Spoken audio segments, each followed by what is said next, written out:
Jesus is in the business of restoration.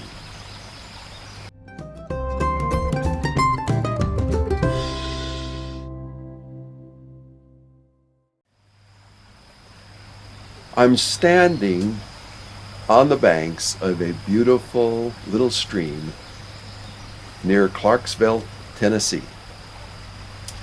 This little stream is at the camp that we stayed at recently, and it's such a pleasant and wonderful little place to come to because the weather was nice and this little stream was running nice and clear. But if you drive around in Tennessee and you look at their rivers and their streams, there's a lot of muddy rivers and streams.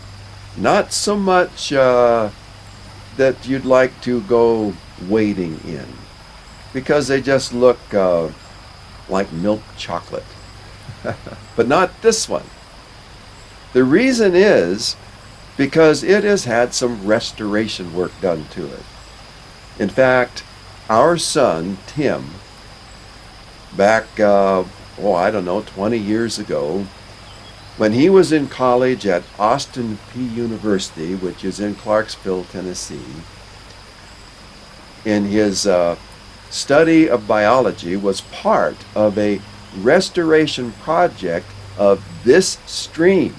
I didn't know that when we came here to stay, and he came out and visited us at our campsite, and we walked down and was looking at the stream, and he was telling me that he was part of the restoration of this stream. And it made me mighty proud of him. And I'm sure he felt good at having been involved in restoring this stream.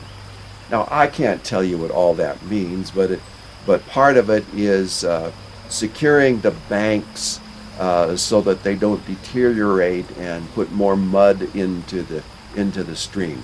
And what all that involves, like I say, I don't know. But Tim was a part of the restoration of this beautiful stream, and it is a beautiful little stream. As I said at the beginning, Jesus is in the business of restoration. In Matthew's Gospel, chapter 12, beginning at verse 9, it says that Jesus went on from there and entered their synagogue. And there was a man there with a withered hand. And they asked him, "Is it lawful to heal on the Sabbath?" So that they might accuse him. And he said to them, "Which one of you has a sheep? If it falls into a pit on the Sabbath, will not take hold of it and lift it out? Of how much more value is a man than a sheep? So it is lawful to do good on the Sabbath." And then he said to the man, "Stretch out your hand." And the man stretched it out, and it was restored, healthy, like the other. But the Pharisees went out and conspired against him how to destroy him. Isn't that amazing?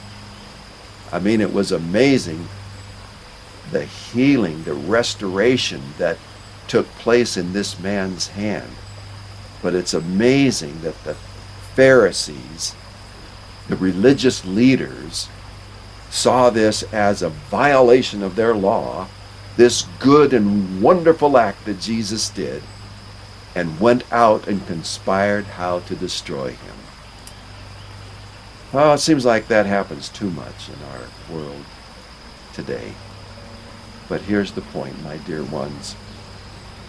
Jesus is in the business of restoration. He wants to restore our lives day by day. He wants to bring in restoration. What is it in your life? What is it in your life that needs restoration just now? Think about it. What do I need to have restored in my life? Do you need your faith restored? We all need to have our faith boosted, don't we? What we need to do is look to Jesus. Can you imagine how that man with the withered hand must have felt? We don't know whether he had that from birth. The indication of being withered is something that happens to something. So something maybe happened to cause it to wither, an accident or something. But it was withered. And when Jesus touched him, it was restored like the other hand. Oh, wouldn't you have loved to have seen that take place?